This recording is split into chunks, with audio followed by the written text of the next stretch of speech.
Ça chute. On a commencé à entendre hurler « Achetez, achetez, achetez !» Avant, quand on achetait une action, on la gardait en moyenne pendant 3 ans.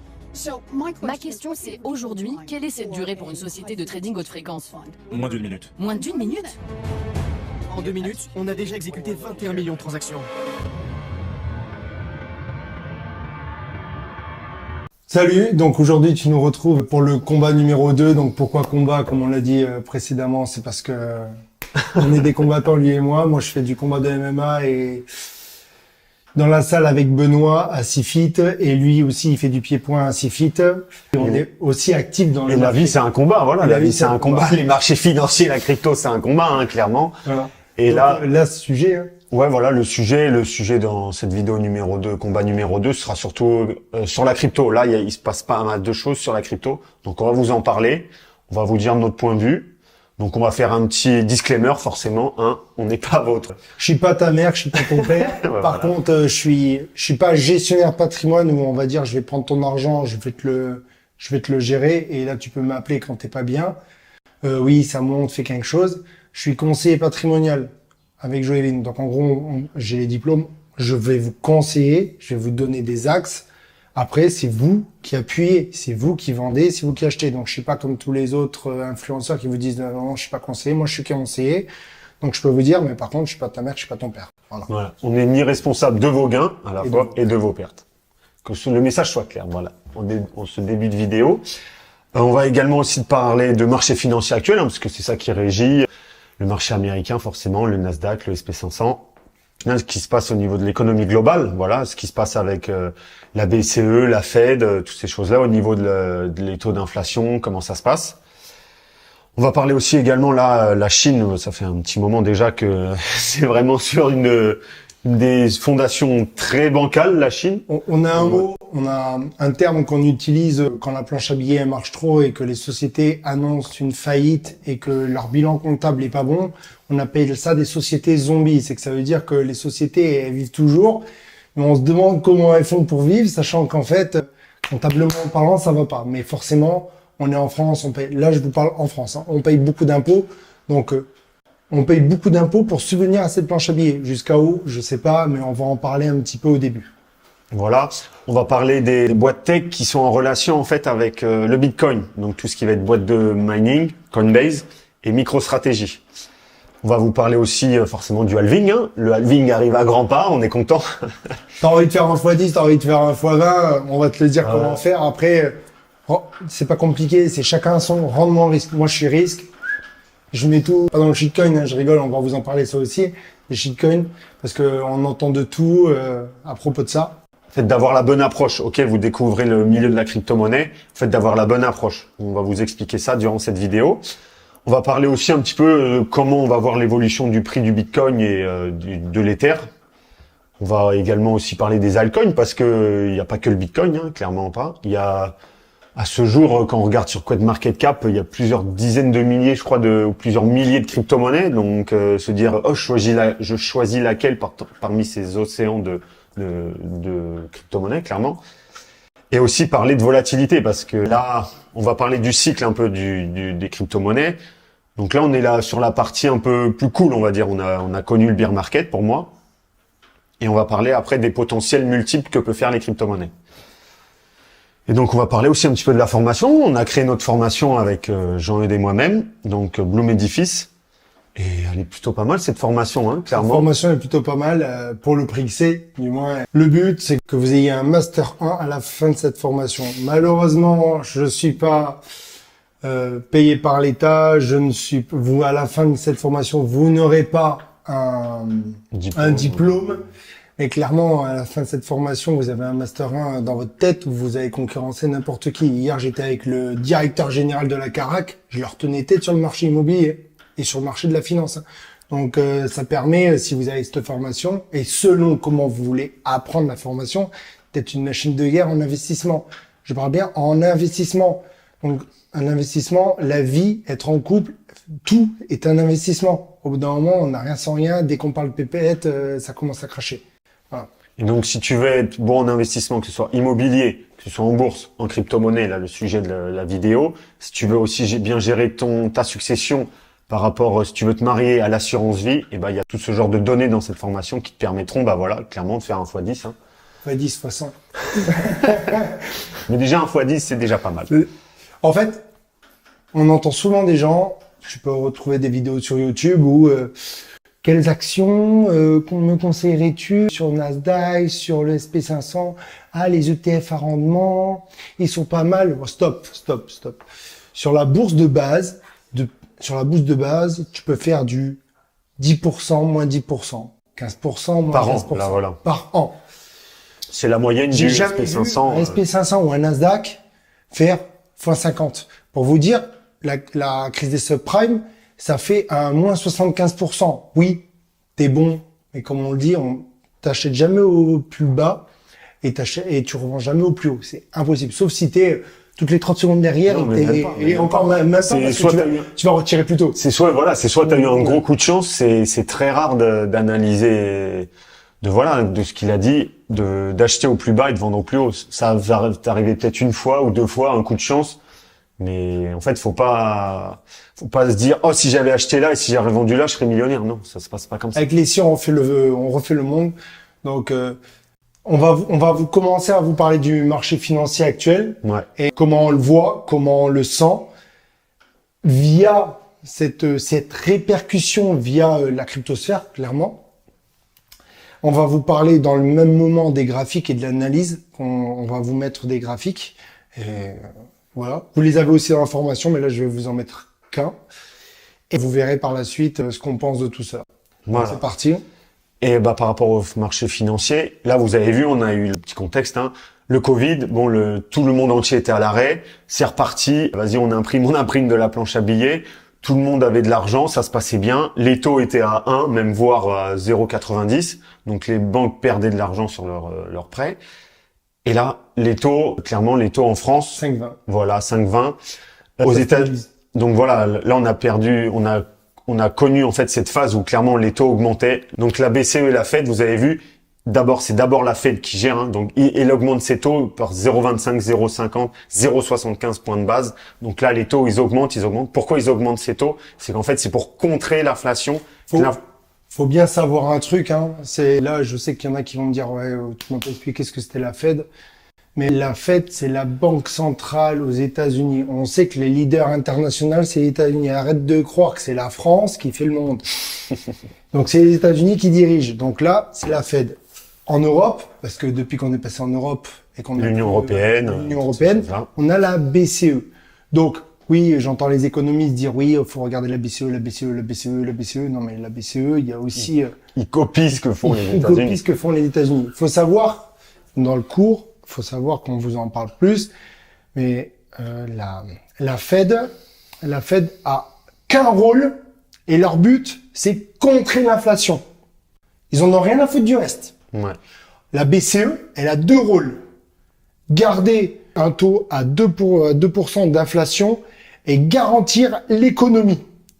Voilà, pour vous dire à quel point l'Union européenne veut plus favoriser l'économie de l'Union européenne. Mais la Fed, Jean-Paul, il a dit, hein, je suis prêt à tout pour contrer l'inflation. Voilà. Et pour revenir à 2%, comme tu as dit. Pour revenir à 2%. Donc, quand on est prêt à contrer l'inflation, c'est qu'on est prêt à augmenter les taux d'intérêt. Il faut bien savoir que, là, je reviens de New York, 8%, 9% les taux. Donc, on est bien en France, hein, sous le partenaire, on est bien, on est encore à 5,20.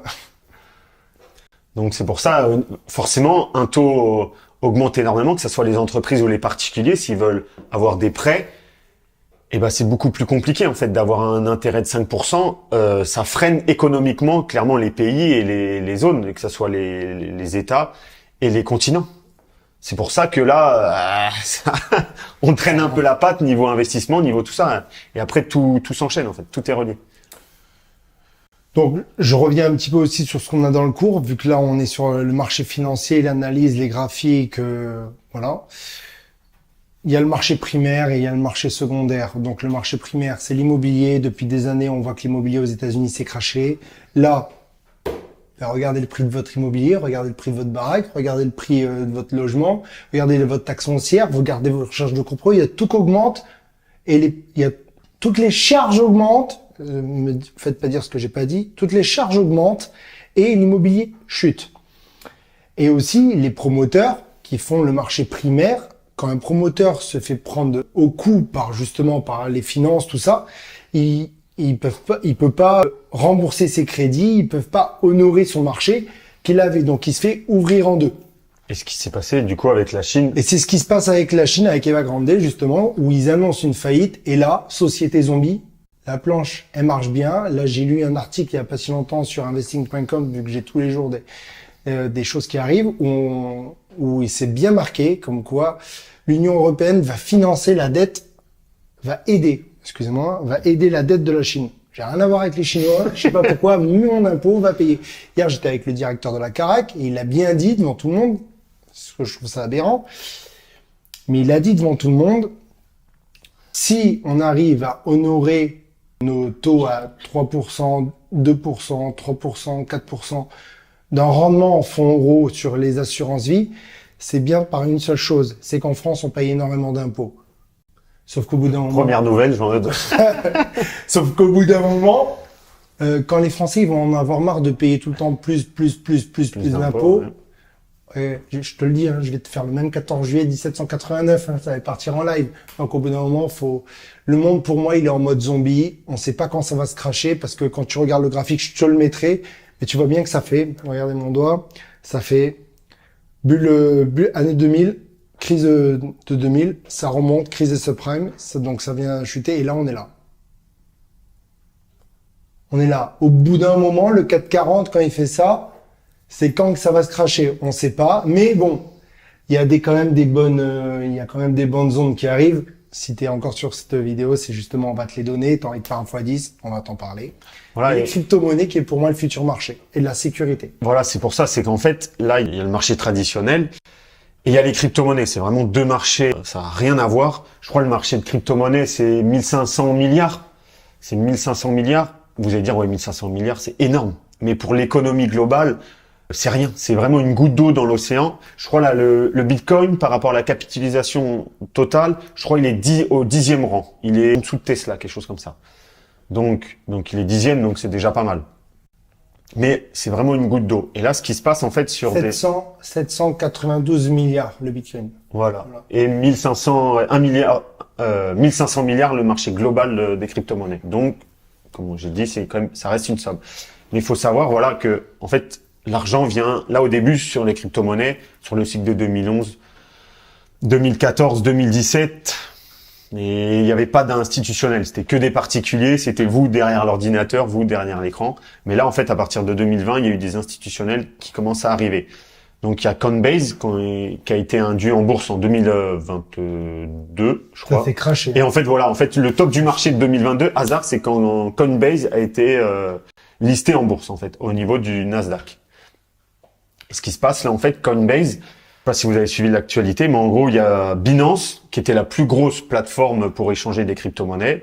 Là, ça commence à puer du cul dans cette plateforme, en fait, parce que le patron CZ, en fait, il a démissionné. Donc, ils ont mis quelqu'un d'autre. Ils ont mis quelqu'un d'autre. Je suis là, vous allez voir que ça va être dû à toi, à moi, et ça, on est d'accord comme pas d'accord, même si on fait du business ensemble. Ça pue du cul.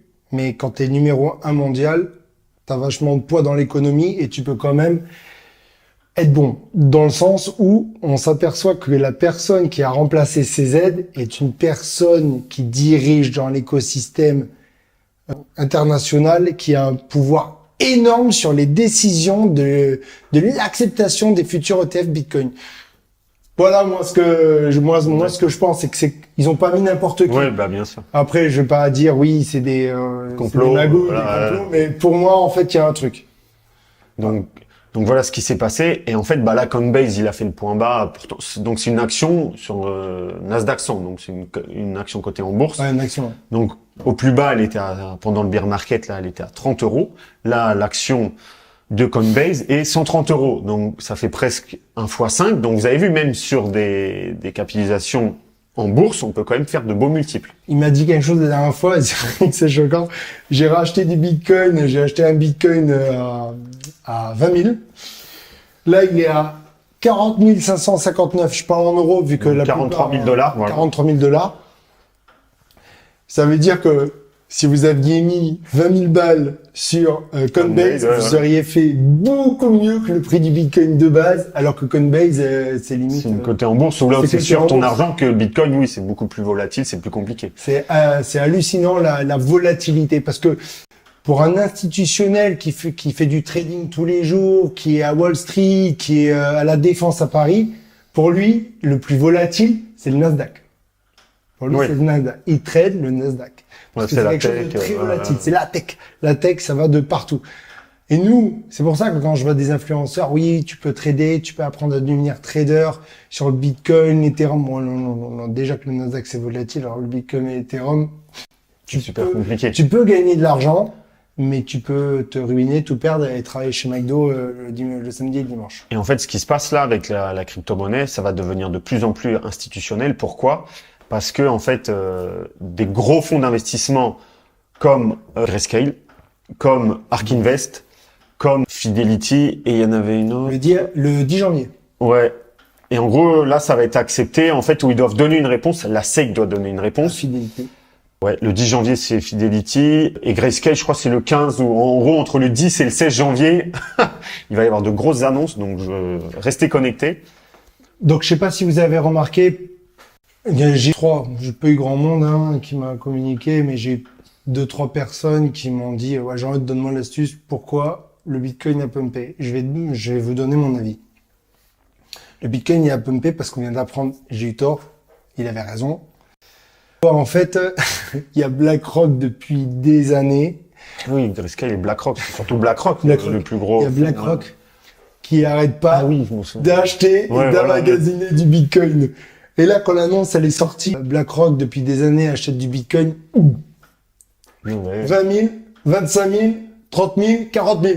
Donc en gros, on va sûrement, vous allez voir sur le graphique, en fait, les cycles du Bitcoin, bah voilà, ça monte énormément parabolique. Donc ce qui s'est passé, 2021, ça monte, et 2022, le crash, jusqu'à 15 000 en fait, jusqu'à 15 600, 15 700, le point bas du Bitcoin lors de ce bear market. Et en fait, bah depuis ce 15 000, il a fait 20 000, 25, 20 000, 25, 30, 35, 40.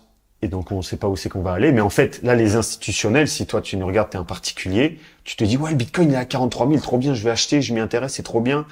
Et en fait, quand personne n'en parle, quand justement, BlackRock, c'est là où ils l'ont acheté, en fait, entre 15 et 25, peut-être à 30 aussi, 30, 35. En fait, c'est là où ils accumulent. C'est là où ils ont acheté, eux, leur Bitcoin, quand ils étaient pas chers, du coup, clairement, par rapport à 43 000 $. Et en fait, eux, ils vont leur proposer à leurs clients à 50, quand les ETF vont être acceptés, à 50, 60, 70, 80, 100. Après, il a dit quelque chose. Je ne sais pas, mais... Il a dit quelque chose, les institutionnels, quand ils vont rentrer, que l'ETF spot Bitcoin va être accepté, ils pourront vendre à tout moment, sachant que le patron de BlackRock, il a dit qu'il conseillerait à ses clients de mettre 5% de leur portefeuille dans le Bitcoin. Voilà. C'est donc top. 5% de plusieurs c'est cool, mais il faut milliards. bien vous dire que c'est une putain de baleine, c'est une putain de dynamite pour votre putain de portefeuille. Si demain, les traders de BlackRock ont envie de vendre, le marché, il revend aussi vite. Ça veut dire que vos économies, si vous n'avez pas pris des gains, ça veut dire que ça s'envole. Ça va rechuter, ça va remonter. Moi, j'attends le halving.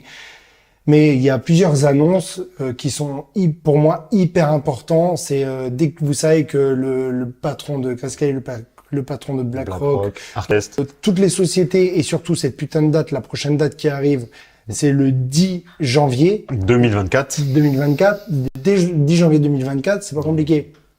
C'est comme on dit dans la crypto, c'est to the moon. Après, attention, là, c'est bien. Ça peut être l'inverse aussi. Parce que ils se disent, ouais, allez, ça va être sûr que les ETF Bitcoin vont être acceptés. Et si le 10 janvier, c'est non, ils sont pas approuvés. Ah ouais. Et ben voilà, ça peut. Tout le monde dit, ouais, ça va être approuvé. Donc on n'est jamais sûr de rien. C'est ça aussi les marchés financiers. Donc après, souvent, des fois, d'être contre la tendance, c'est bien aussi parce que quand tout le monde croit que ça va aller à 50, et ben non, ça va pas à 50 en fait. Donc, faut faire attention sur ça, en fait. On peut dire, ouais, le 10 janvier, tout ça, mais après, il y a d'autres dates, mais peut-être le 10 janvier, ils vont dire non. Et là, il va être à 43, il va redescendre à 30. C'est là où on va vous en parler de la stratégie du portefeuille direct après, mais retenez bien ce qu'il vous a dit. Et moi, je voulais faire un parallèle de pourquoi Jean-Eudes et moi-même, on croit sur l'action Coinbase. Attention, c'est pas un placement, c'est pas un conseil en investissement, disclaimer.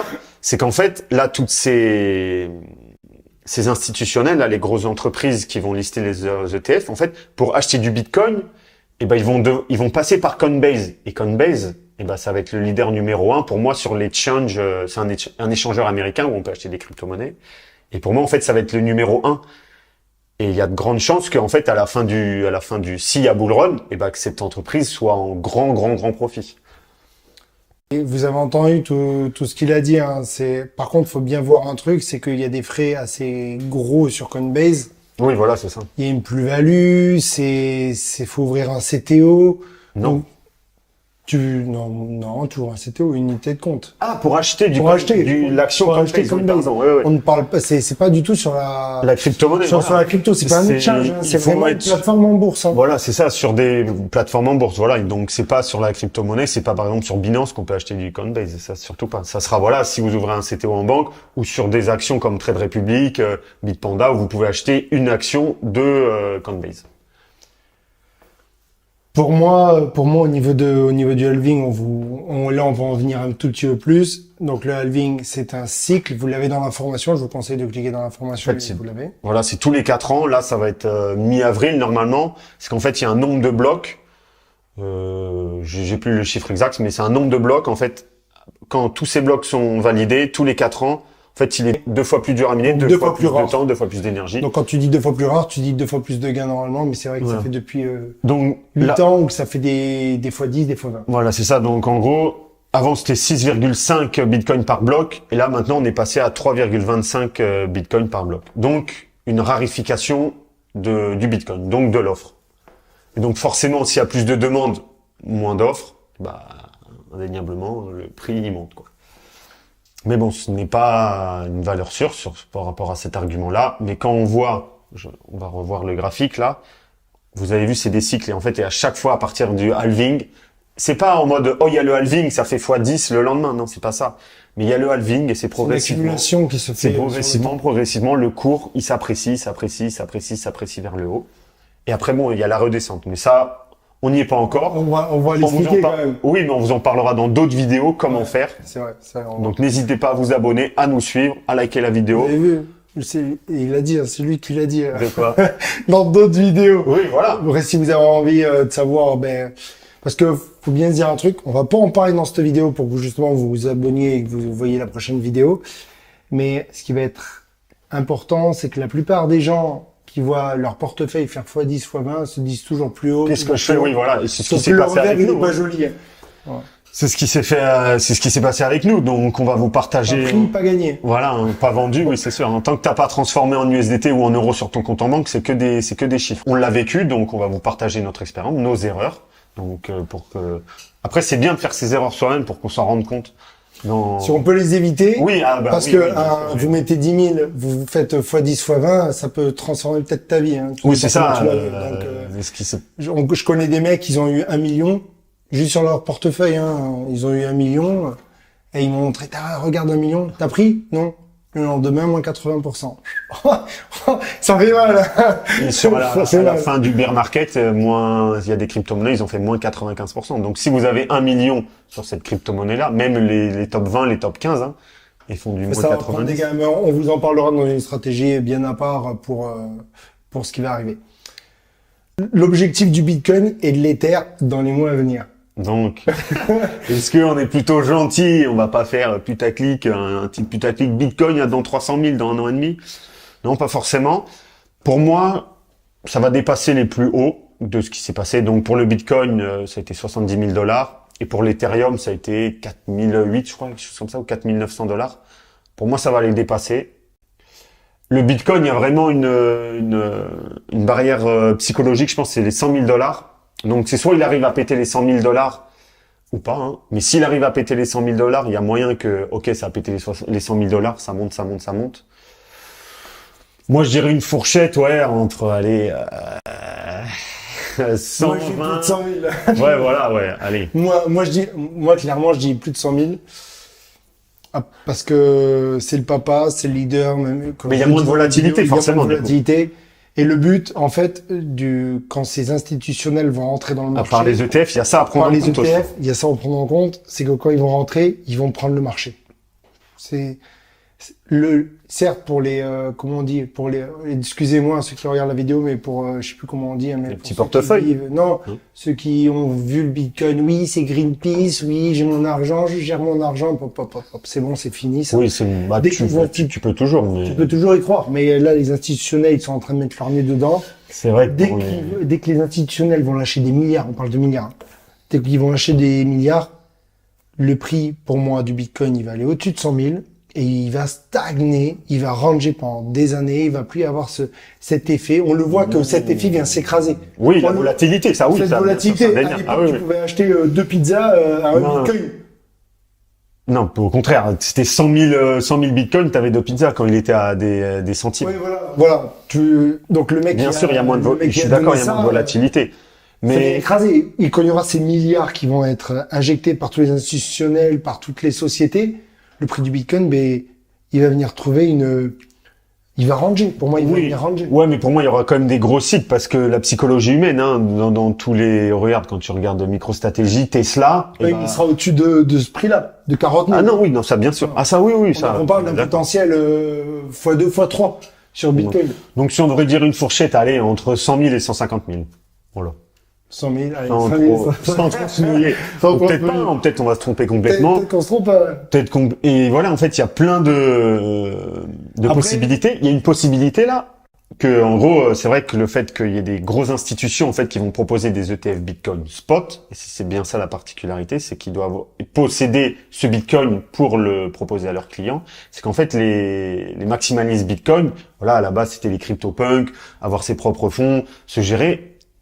En fait, le Bitcoin, pour qu'il soit piratable, il faut qu'il y ait plus de 51% de la blockchain, en gros, qui soit une personne. Si la personne a plus de 51% des Bitcoins et des blocs, et peut pirater la blockchain. Donc, si on imagine BlackRock et tous les autres sociétés d'investissement arrivent à avoir plus de 51% des Bitcoins, ils se disent, on break le Bitcoin.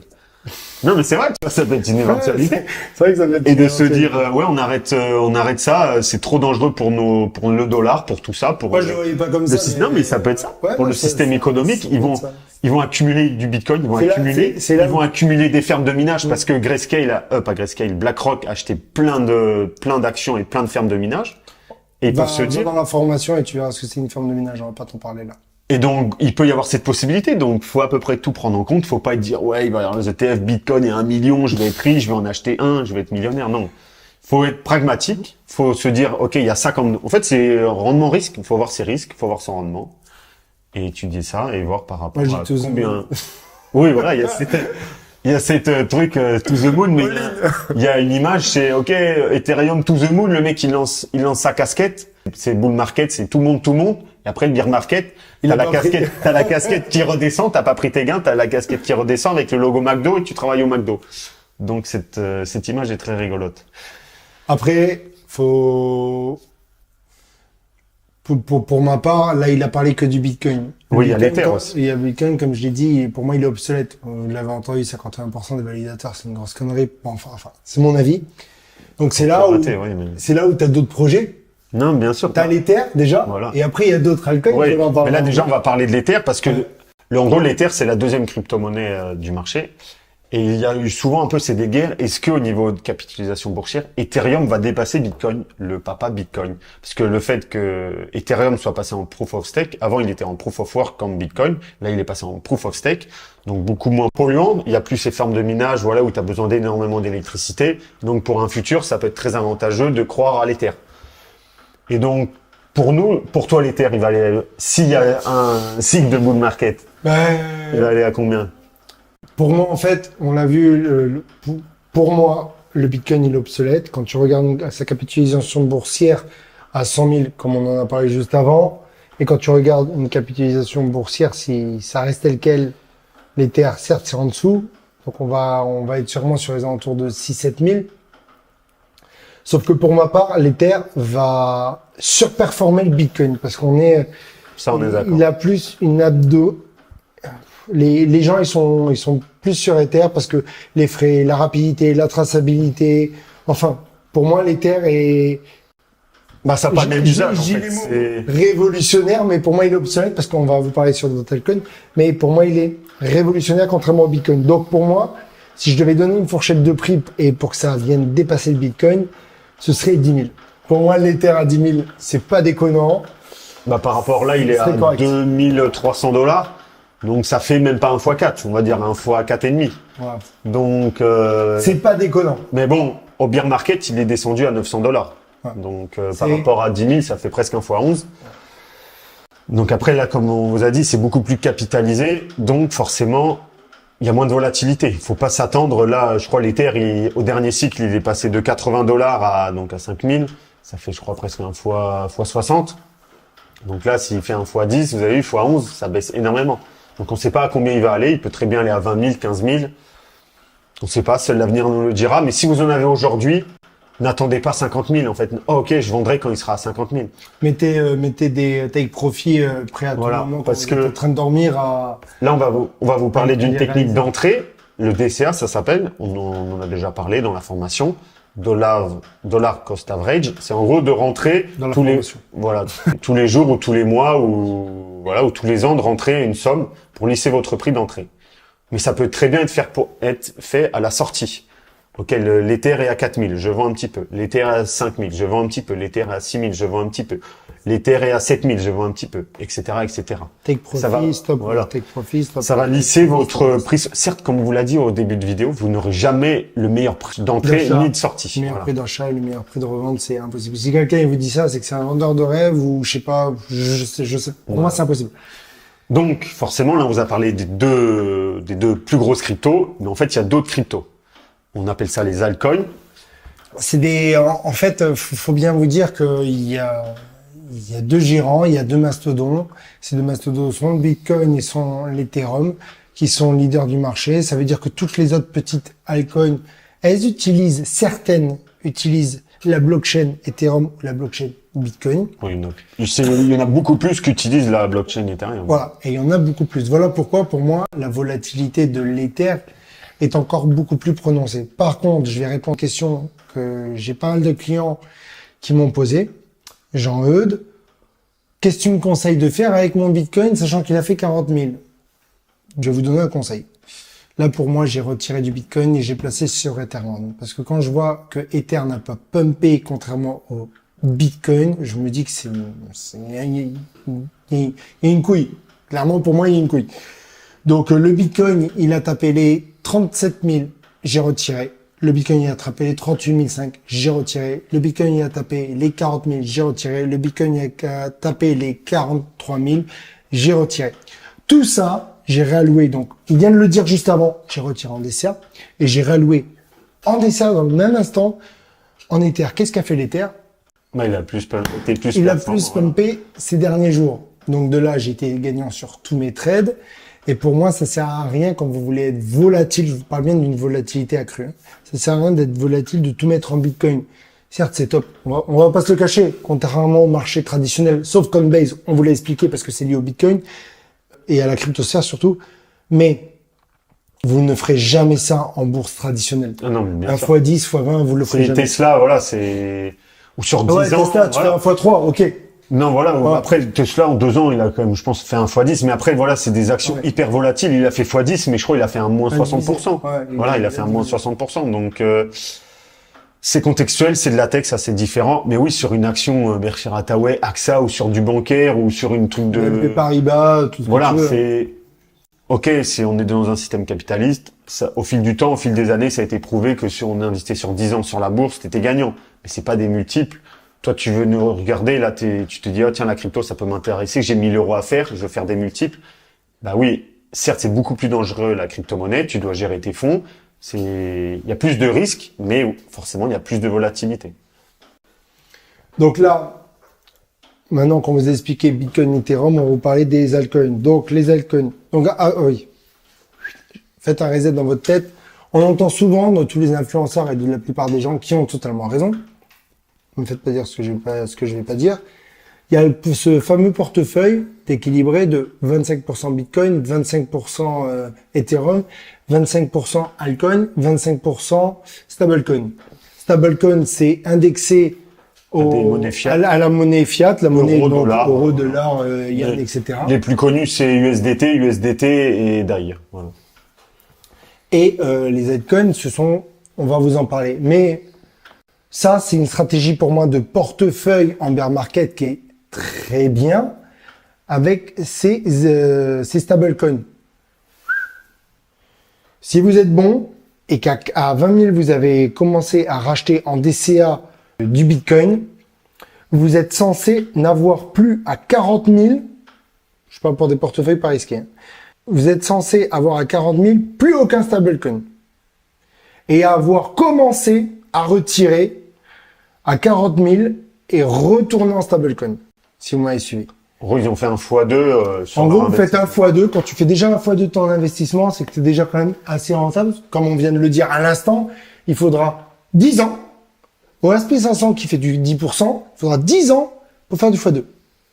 Sans les intérêts cumulés, mais oui. Sans les intérêts cumulés. Mais on va pas vous en parler, sinon c'est une autre vidéo voilà. qui part en couille, clairement. Mais voilà, c'est important. Et en plus, il y a les intérêts composés quand tu fais du proof of stake. Du staking. Quand tu fais du staking, c'est vrai que mais ça va être imposé différemment, mais on va pas vous parler de l'impôt, on va vous parler dans une vidéo, on va vous perdre. Donc maintenant, les altcoins, ce fameux 25%. Donc, les stablecoins. Donc, pour moi, clairement, il y en a, je vais être très transparent, c'est le titre de cette vidéo. Comment faire x10, comment faire x20, comment faire x30. Bah, pas en stablecoin. Pas en stablecoin. C'est ce que tu as dit, stablecoin. En altcoin. En altcoin. En altcoin, comment faire x10, x20, x30. Donc là, c'est vrai que je te dis ça, tu te dis, tu vends du rêve. Non. Non, il est possible. Hein. Joëvin et moi, on l'a vécu. Pour moi, les altcoins, tu peux faire x10. Il y a des projets plus fous que les uns que les autres. Il y en a qui sont révolutionnaires, mais qui tentent de percer cet écosystème où il y a déjà des leaders. Hein. Parce que je prends mon téléphone, je vais sur CoinGecko, et je vais vous en citer pas mal. Après, le milieu de la crypto-monnaie, il y a des crypto-monnaies, clairement, ils sont dans le top 10, ou ils ont été dans le top 10, Doge et Shiba, en fait, ils ne servent strictement à rien. Au niveau du protocole, ça sert à rien. Ouais, on les appelle les shitcoins. Voilà, en soi, un NFT qui vaut des milliers d'Ethers, ça sert à rien, mais voilà, il y a une hype dessus, il y a du marketing. Donc les crypto-monnaies, c'est un peu bâtard. Il y a des projets, ça va être incroyable, on en pense à plusieurs, et au final, ils vont pas tant pumper que ça, parce que, je sais pas, ça accroche pas, le marketing, ça marche pas, qu'il y a des gens, il va y avoir une hype de fou sur un projet, mais qui est nul, clairement qui est nul, mais au final, ça va faire des fois 100, fois 1000, mais que, structurellement parlant, au niveau de la blockchain, ils disent qu'ils vont proposer, ou sur la roadmap, c'est nul, c'est juste, il y a un beau logo, c'est 0,0000, ça fait un fois 100 et voilà. Je connais des personnes qui venaient me voir et qui me disaient, ouais, Jean-Eudes, tu connaîtrais pas une petite pépite, comme on dit souvent, une petite pépite qui va faire du x10, x15, x20. Je leur propose un truc à 2 €. Ceux qui savent de laquelle je vais parler, ils connaissent. Je leur propose le Solana à 2 €. Voilà, le dernier bull vous run. pouvez l'acheter à ce prix-là. Fois 200. Fois 100. 200 €.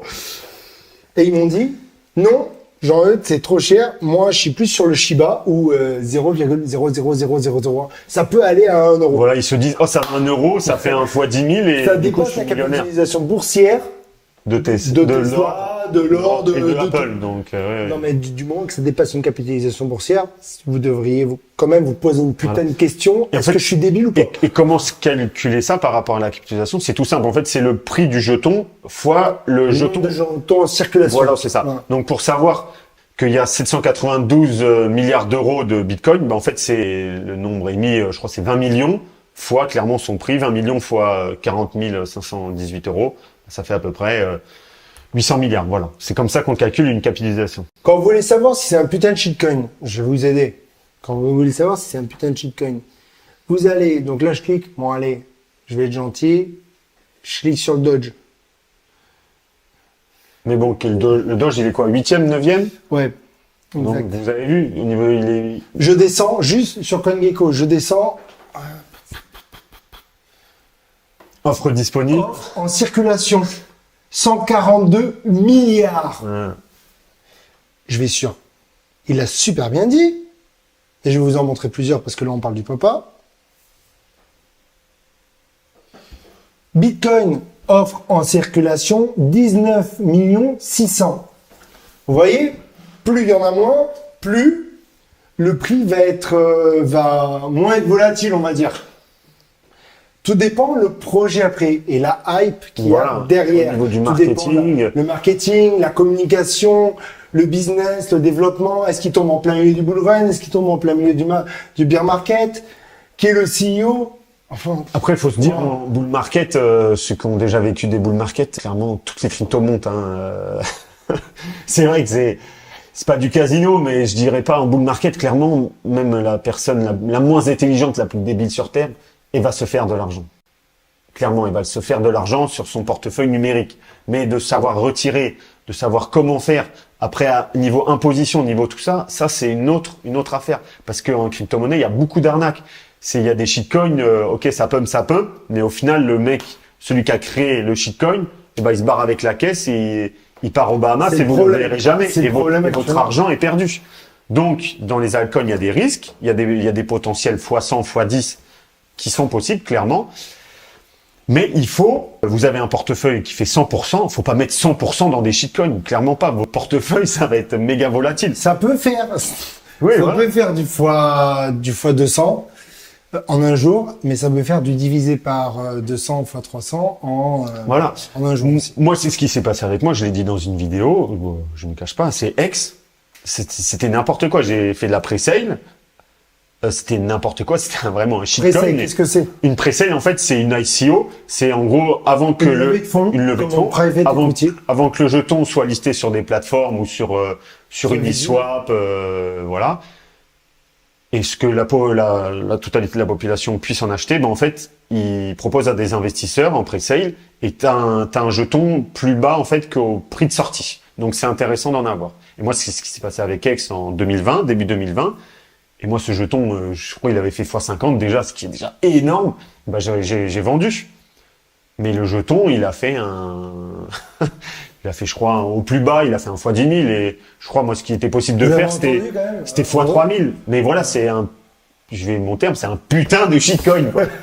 x3000, 1800 euros. Non, mais voilà, et c'est et même, celui qui est assez intelligent, t'arrives à x50, x100, mais tu vends. C'est impossible que le mec, il s'est dit, non, j'ai gardé, j'ai vendu à x3000, je le savais, c'est impossible. C'est soit le mec, il a son portefeuille MetaMask, il a complètement oublié qu'il avait ça le code. Ah, mais attends, mais j'ai dit, j'ai x3000. Mais c'est clairement impossible. Alors, de ouf. Donc, déjà en x10, voilà, faut se dire, ok, j'arrive à faire un x10. Si vous faites plus, tant mieux, mais prenez des gains. Clairement, prenez des gains. Pour toi, Joevin, quels sont là, c'est là où on arrive sur le moment où les gens, ils sont intéressés, quels sont les prochains altcoins que je conseillerais. Après, voilà, nous, on a créé en 2 projets, surtout un, le deuxième, malheureusement, j'ai pas investi, hein. C'est UCO, en fait, c'est des projets français, c'est Uneris, maintenant, qui est devenu Archetic. C'est des projets, on a participé à la pre-sale, on croit au projet. Nous, on a été des sportifs et à la base, dans la début de roadmap, ils devaient peut-être participer à la technologie, devait participer pour les JO à Paris 2024. Donc, nous qui avons fait du sport de haut niveau, ouais, ça nous parlait, quoi. Ça nous parlait et on a investi dedans, donc ça fait une bonne performance quand même. Et il y a eu CAPS aussi. Le CAPS Sternoa. Donc, pareil, c'est un projet français. Biarritz, ici. Voilà, exactement. C'est des projets français. Moi, j'en ai pas dans mon portefeuille. La volatilité peut être grande. Ouais, voilà. Quand il y a eu l'ICO, les jetons étaient bloqués. Donc, ok, tu prêtes de l'argent, mais pour pas qu'en gros le prix pour que les premiers investisseurs, quand ils vendent, pour pas qu'au début ça chute. Du coup, c'est 6 mois, 1 an, 2 ans que en fait tes jetons sont bloqués, tu peux pas les vendre. Et ça me plaisait pas. Du coup, je n'ai pas participé à l'ICO et je regrette aujourd'hui. Mais bon, c'est comme ça, on peut pas être partout, on peut pas être tout sur les bons coups. Et après, voilà, faut se dire qu'est-ce que va être la hype pour cette thématique du prochain bull run. Donc l'année dernière, au début, c'était les jetons décentralisés, tout ce qui est AAV. Moi, je les ai là. Là, c'est mon portefeuille. Il y en a d'autres. Pour moi, alors, les altcoins qui vont faire un potentiel x5 et plus, je dis 5 et plus parce que UCO, CAPS, SOL, EGLD, DOT, Fantôme, ADA, même s'il y en a qui sont... Moi, je suis pas fan de... AAV, XRP, pour moi, on l'a pas vu, XRP. XRP, on l'a pas vu, mais pour XRP, moi... c'est un tonton, voilà, un repas de famille qui sert à rien, en gros. Qui fait boire des coups et en gros, il sert pas à grand chose. Mais bref, voilà, c'est mon avis. Matic, Chili's, Ouais. Band, Voilà.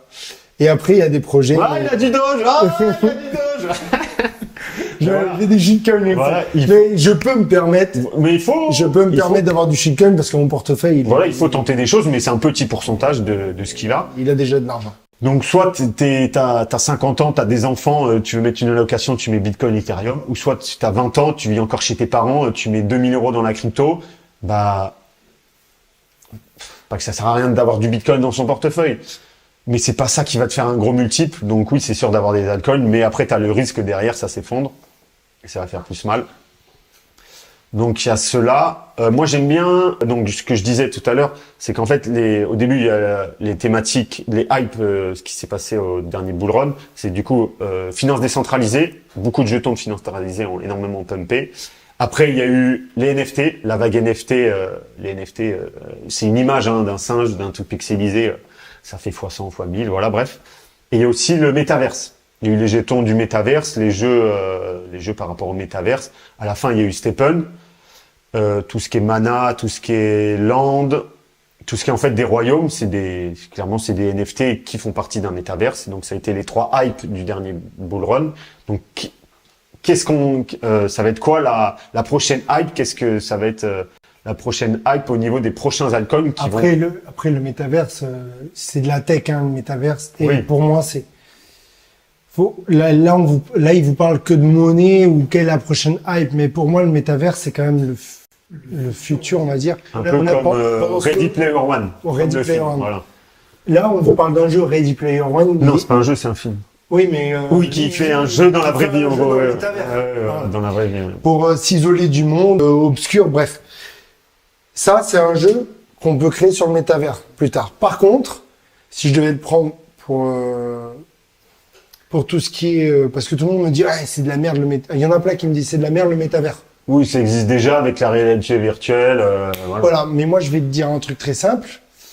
Le Covid, pourquoi le métavers il a augmenté pendant le Covid? Pourquoi Facebook l'a proposé? Meta. Oui. Alors tout le monde s'est foutu de lui. Alors tout le monde s'est foutu de sa gueule. C'est justement un truc très simple, c'est que les gens se sont aperçus qu'ils commençaient à travailler chez eux et qu'ils avaient plus besoin de se pointer, voir le PDG, le patron de beau matin et voir sa super gueule. Donc ils se sont dit on peut travailler de chez soi. Et imaginez travailler de chez soi, donner des cours de chez soi en réalité augmentée sécurisé via le méta. Voilà, la question est vite répondue. Non, voilà, par exemple la blockchain, tu joues, en fait, ton skill, ton épée, ton arme sur Fortnite, il appartient pas à Fortnite. En fait, c'est toi qui as ton pistolet customisé, c'est toi qui as ton épée, ton bouclier, tu l'as acheté, ton habit, voilà, tu l'as acheté dans la crypto-monnaie de la blockchain qui utilise le métaverse. Et donc en fait ça s'approprie à toi. Donc c'est pour ça moi j'aime bien la iOS. En fait c'est en gros un peu un Steam pour les geeks. En fait c'est une plateforme comme Steam mais en fait qui peut relier tous les jeux. En fait tu payes en iOS pour avoir des jeux et donc ça peut être relié au métaverse. Donc le gaming, on le sait, hein, le gaming c'est des milliards et des milliards dans l'industrie. Là il y a GTA 6 qui arrive, il y a FIFA, il y a Call of, voilà. Et donc c'est des milliards et donc rien qu'un pourcentage dans la crypto-monnaie, moi je crois au jeu, donc j'ai un peu du US. Sinon quoi d'autre comme jeton? Justement, le créateur de X, il a sorti d'autres. Je vous laisserai faire vos propres recherches, mais attention, gros disclaimer là. Il y a eu un shitcoin, mais peut-être qu'il y en a 2 autres. Il y a 2 autres qui sont sortis. Donc moi j'ai un petit peu investi dedans. Donc voilà, vous ferez vos propres recherches, c'est PLS et PLSX. Ceci n'est pas un conseil d'investissement. Attention, si ça chute et que ça atterrit à 0, ce n'est pas moi, d'accord, c'est vous. Et voilà un petit peu mes... Il a mis de l'argent. J'en ai mis un petit peu, voilà, on verra bien. On verra bien ce que l'avenir nous dira. Voilà, comme un peu la pas au fait de combien notre portefeuille on a et de combien il a mis. Après, un peu les crypto-monnaies, c'est un peu des fanboys. Hein. C'est un peu comme les équipes de foot. Ouais, Marseille, PSG, oui, Bitcoin, Ether, oui, truc centralisé, truc décentralisé, XRP, ADA. Tu peux en parler pendant des heures. Voilà, EGLD, c'est un peu des communautés. Ouais, non, la mienne, ma crypto, c'est mieux. Ça fait un peu ça des fois. Donc c'est bien qu'il y ait une communauté derrière parce qu'il y a de l'engouement, c'est bien, ça en parle auprès des gens. T'en parles à tata Jacqueline, à ton frère, ils achètent. Et voilà. Et en fait, c'est un bon rapport là par rapport si on est en bull run ou pas. En fait, c'est de rechercher, en fait, c'est Google Trend par rapport au Bitcoin. Est-ce que le mot Bitcoin sur les recherches quand tu tapes sur Google, il est beaucoup demandé. Et vous verrez, en fait, là, la courbe est très basse par rapport aux différents cycles. Donc c'est un bon indicateur, savoir ça si on est en bear market ou en bull market, ou en phase d'accumulation. Bon, je pense qu'on a été bon sur cette vidéo. Voilà. Vous nous retrouverez pour le prochain combat qui sera l'immobilier. Ok, Qui ouais. sera l'immobilier de combien ça va vous coûter des travaux, la rénovation, si vous le faites vous-même, pourquoi ça faire avec quelqu'un, Ouais. ce qui est important ou non. On va réaliser cette vidéo. On va filmer un chantier où là où on On est court. marchand bien. Donc vous verrez un peu l'envers du décor du chantier quand un bien est tout fini, qu'est-ce qu'il y a derrière, tout les legs, rose. la plomberie, voilà. Je pense aussi là clairement la crypto ça commence à bouger là, vous devez le sentir. Vous allez en avoir de plus en plus Voilà. de nous en crypto. Donc on va axer sur ça parce que je pense qu'il va se passer des choses. On peut-être faire de l'argent, je dis On va bien faire des peut-être. fadrilles. Non, On va pas vous vendre du rêve, mais on va être pragmatique. Vous avez eu, il a une opinion, j'ai une opinion. On va vous partager ce qu'on sait et ce qu'on sait faire. Voilà. Donc j'espère que vous avez bien kiffé cette vidéo. Donc un petit like, un petit abonnement. Si vous avez des questions, allez voir sur Bloomedify sur son Instagram. Si vous avez des questions, que ce soit sur la formation, sur la crypto, on y fera un plaisir de vous répondre. La formation est dans le lien de ma bio. Voilà, donc la formation, comme il a dit dès le début, succession, donation, transmission, société, optimisation sociétaire, fiscalité, ingénierie, mindset, voilà. Vous avez envie de devenir hyper rentable, crypto-monnaie, finance, j'ai oublié. Il faut avoir le mindset, hein, parce que quand ça fait plus 100 000 en une journée et moins 100 000 le lendemain, faut être fort mentalement. Tu vas avoir ton psychiatre hein, si tu as fait des dividendes. Voilà. Donc restez accrochés. Le combat numéro 2, c'est fini. On se rejoint. On se rejoint pour le combat numéro 3. Voilà. Ciao. Ciao tout le monde.